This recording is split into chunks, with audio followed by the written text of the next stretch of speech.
உங்களை தம்முடைய ஆயுதமாக கர்த்தர் உருவாக்கி அவர் உங்களை செலுத்த வேண்டிய இலக்குக்காக காத்திருக்க வைக்கிறார். இந்த வாக்குத்தத்தம் கர்த்தர் யாருக்கு குறிப்பா தர்றாருன்னா, ஆண்டவரே, நான் அதிக நாட்களாக காத்திருந்து இவைகள் எல்லாம் எனக்கு நடக்கும் என்று சொல்லி நான் காத்திருந்த நாட்களிலே இன்னும் அது தாமதமாகிறது போல தோன்றுகிறதே, இன்னும் என்னை கொண்டு நீர் செய்ய வேண்டிய காரியங்கள் அது நிறைவேற்றப்படாதது போல இருக்கிறதே என்று சொல்லி கர்த்தர் இந்த மாதத்தில் நமக்கு கொடுத்திருக்கிறதான வாக்குத்தத்தம் ஏசாயா தீர்க்கதரிசியின் புஸ்தகம் 49ஆம் அதிகாரம் 2-3 வசனங்கள்.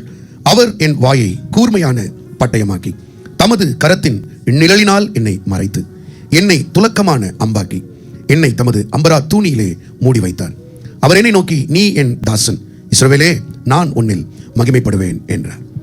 உங்களை தம்முடைய ஆயுதமாக கர்த்தர் உருவாக்கி அவர் உங்களை செலுத்த வேண்டிய இலக்குக்காக காத்திருக்க வைக்கிறார். இதுல 2 ஆயுதங்களாக கர்த்தர் நம்மை பயன்படுத்த விரும்புகிறார். ஒன்று, ஒரு கூர்மையான பட்டயமாக கர்த்தர் உன்னை உருவாக்க விரும்புகிறார்.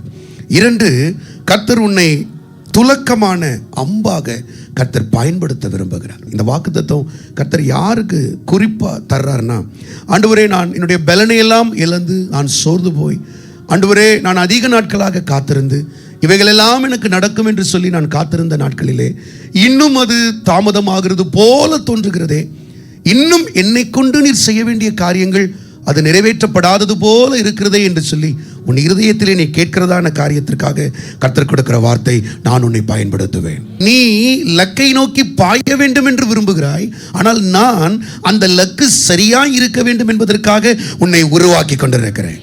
அவர் பயன்படுத்துவதற்கு முன்பதாக உன்னை ஒரு பட்டயமாக, ஒரு துலக்கப்பட்ட அம்பாக, அந்த 2 வார்த்தையை இந்த மாதத்தில் பிடித்துக் கொள்ளுங்க. கூர்மை, துலக்கப்பட்டது. அதுதான் கர்த்தர் ரேமாவா இந்த சபைக்கு இன்றைக்கு கொடுக்கிறார்.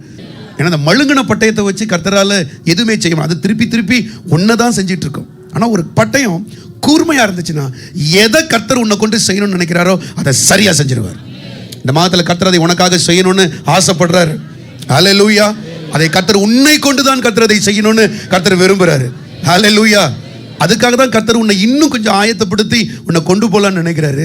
அதுக்காட்டியும், ஆண்டவரே, நான் வீணும் வியர்த்தமுமா விருதாவா என் பலனெல்லாம் செலவழிக்கிறேன் அப்படின்னு சொல்லி நீங்க சோர்ந்து போனாலும் ஒரு காரியத்தை ஆண்டவர்கிட்ட அறிக்கையிடுங்க, என் நியாயம், என் பலன் என் தேவனிடத்தில் இருக்கிறது.